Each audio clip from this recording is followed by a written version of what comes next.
Good morning, welcome to another Theory Thursday. Today we are looking at tritone substitutions. What are they? How do you use them? How do you find them? And why do they work? So that's what we're doing today. I've got my Timex Easy Reader on, gold band, and my gold tweed tie on today. I'm feeling very yellowy, goldy today, the jacket and everything. So tritone substitutions. We're going to start on the whiteboard at the end. We'll come back and listen to how they sound on the guitar. So, let's go.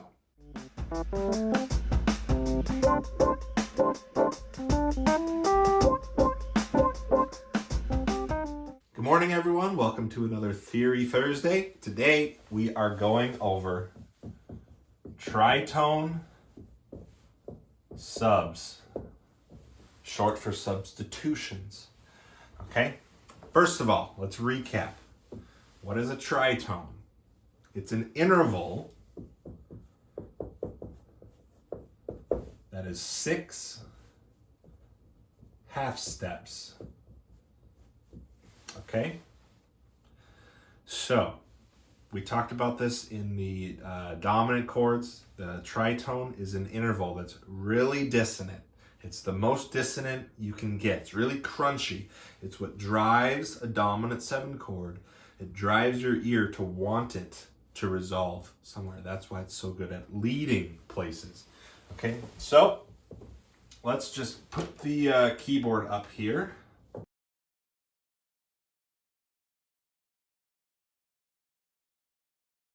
Start on C. 1, 2, 3, 4, 5, 6. C to F sharp, or also called G flat, is a tritone. Okay, so that's the interval. That's the tritone. 6 half steps. That interval is really dissonant, and you can hear it in the dominant 7 chords. Now, what is this substitution thing? Well, we can take this methodology and not only use it for single notes, creating an interval, but we can apply it to using chords as well. So how does that work? Well, let's take a look here. This works for dominant chords leading somewhere. I'll just put that out right now. So if we have a C7, what is in a C7 chord? C, E, G, B flat. All right, that is a C dominant 7. So what theory tells us is we can substitute this chord out with its tritone interval, its tritone counterpart. Okay, so what would that look like? We know a tritone away from C is F sharp. So what is in an F sharp 7 chord? Well, we have an F sharp, we have an A sharp, we have a C sharp, and we have an E. That is an F sharp 7 chord. Now you look at these, and you go, I don't know, John, they don't really look that similar. Where are you going with this? Well, let's just take a closer look. What do we have that's the same here? The third of the chord is in here. A sharp is the enharmonic equivalent of B flat. That's the same note. They're just called different things. So this is the flat 7, right? Now, if this happened to be a C, not just a C7, but a C flat 9, what would we have here? We'd have a D flat. Enharmonic equivalent. This is a flat 9. Okay? So, 3 of these notes are in this dominant chord. And you don't even need it to be a flat 9 in music to sub it out. It works if it's just a regular dominant 7 as well. This is just to show you that it is in the chord. Okay? So what we see here is that if you have a C7 or a C flat 9 or a C, anything dominant, anything C dominant, you can sub it out with its tritone counterpart, in this case F sharp. Now you could also spell this all out with using a G flat, which would be G flat, B flat, D flat, and an F double sharp, right? Same thing. It's the same notes, and harmonically, it's all the same. Why does this work? Well, you can see 3 of these notes are in the chord, but why are these 3 notes so important? Well, if you watched some of the other videos, you'll know that what are the most important notes in a chord? The most important is the third. The third and the 7th are about on par with each other, but the third of the chord is the most important because that's what determines whether it's major or minor. Now, that's a huge difference between major and minor, okay? Next is the 7th. Is it major 7th or is it a flat 7? Because one is a real dissonant sound and one's real consonant. You wouldn't use a major 7 on a dominant chord trying to lead somewhere because it's a real mellow sound. It's real consonant. That's how you would end a piece, right? So the 3rd, the 7th, what's the next most important? The extensions, because that's what gives its color. Is it a flat 9? Is it a regular 9? Is it a 13, right? So the extensions. And what comes after that? The root note. The root note is the next. So you see the root note is way fourth in line here, and after that is the 5th of the chord. So the root note and the 5th are the least important chords or notes in the chord, okay? Because they don't, now the root note is what defines what the chord actually is. Is it a C? Is it a D? But in terms of shaping what it sounds like, it doesn't have that much credibility into what it actually sounds like. Isn't that crazy? So you can change the bass note, and as you can see here, it serves the same purpose. Take out the 5th, take out the root, and you're still serving the same purpose. This is going to the same place as this chord was going. All right, so let's use it in practice. Let's take a chord progression. Okay, we'll take a simple jazz 1, dominant 6, dominant 2. Now we'll make this a regular. Minor 2, 2 of 5. Okay, so we'll use the key of C just to keep things simple. We have a C. We have an A7. We have a D minor 7. We have a G 7. Right? There's our progression. C, A, D, G. Okay? So, anytime a chord is leading somewhere else, most often they're going to be dominants like this, we can use this tritone sub. Okay? So C, that's the tonic. That's what key we're in. It's the 1 chord. We're not going to sub that out. But, what's this? This A is going to that D. A is the 5th of D. So I know that chord wants to go there. D wants to go to G because that's the 5th chord. And G obviously wants to go back to C. And I'm going to make this a major 7. All right, so any of these chords we can sub out. So let's start with the first one.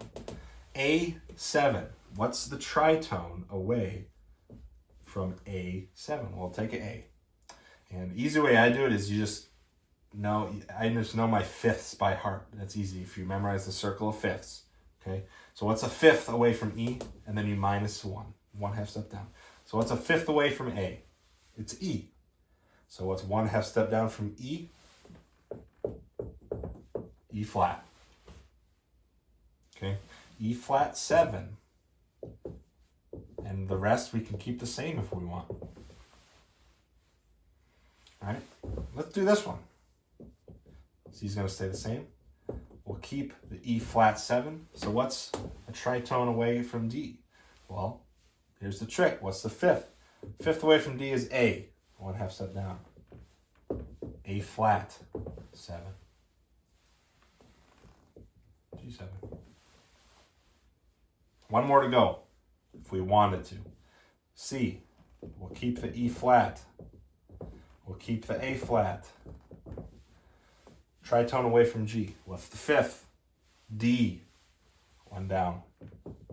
D flat. There's the tritone sub. Okay? So let's move over to the chair so we can actually hear what these progressions sound like and why they still work. Okay? Let's go. Okay, we made it to the chair. So we're going over these tritone substitutions. So what did we have first?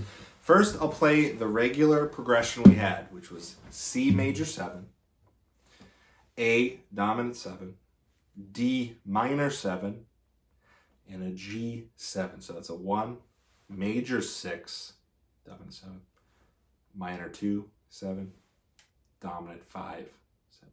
So we have a C to an A7, D minor, G7. There's the progression.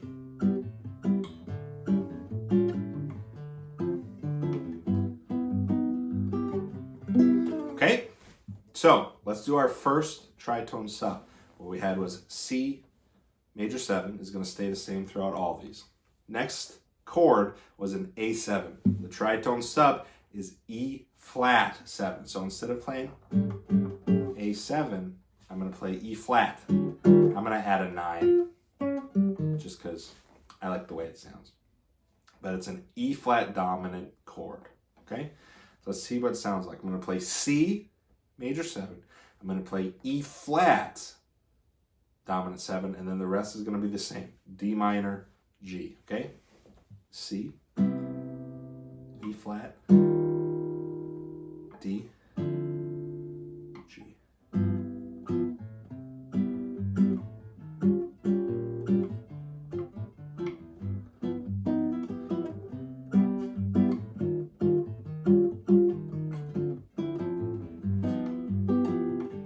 Hear that E flat, that bass note I was talking about, you can use it as a leading tone.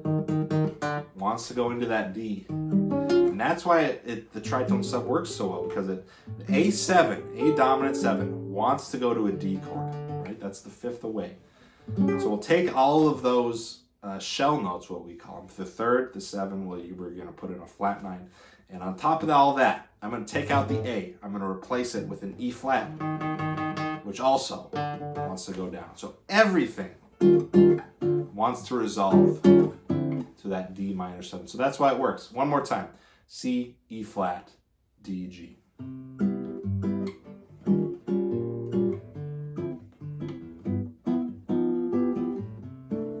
Okay, let's go one step further. We have C. We're going to keep our E flat. Now what's a tritone away from D? We did it on the board. It's A flat. So I'm going to replace a D minor 7 with A flat dominant 7. Okay? D goes to A flat. So I have a C, I have an E flat, A flat to G. Now you see the same thing happening here. Because everything was a 5th away, because we're going to the tritones, it's still going to be a 5th away. The relationship is the same. E flat is a 5th away from A flat. And now, instead of going from the E flat into the D, we're now going to the A flat into the G. We're just 1/2 step away, right? So here's what it sounds like. C, E flat, A flat, G.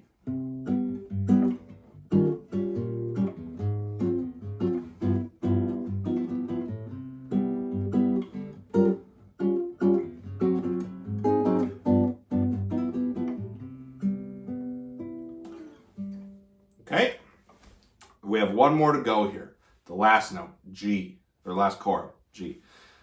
Tritone away, D flat 7. So in total, here was the original progression. C, major 7. A, dominant 7.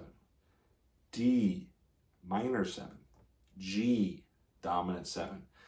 Everything's getting tritone subbed out except for the tonic, the 1 chord C. So at the end of it all, we have C major 7, E flat dominant 7. I'm putting a 9 on it.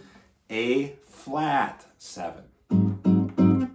And lastly, our new one, D flat 7. I'm also putting a 9 on this one. Okay, so this is what it sounds like.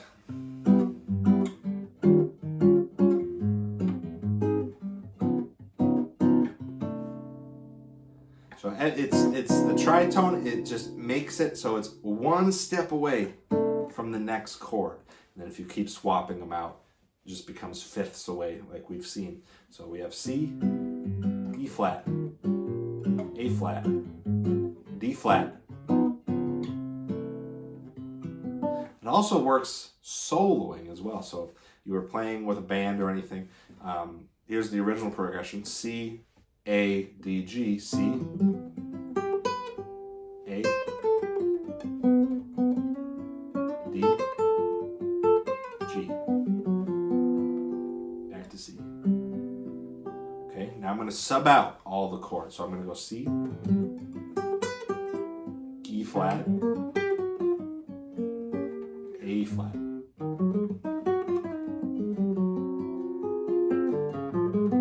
D flat, back to C.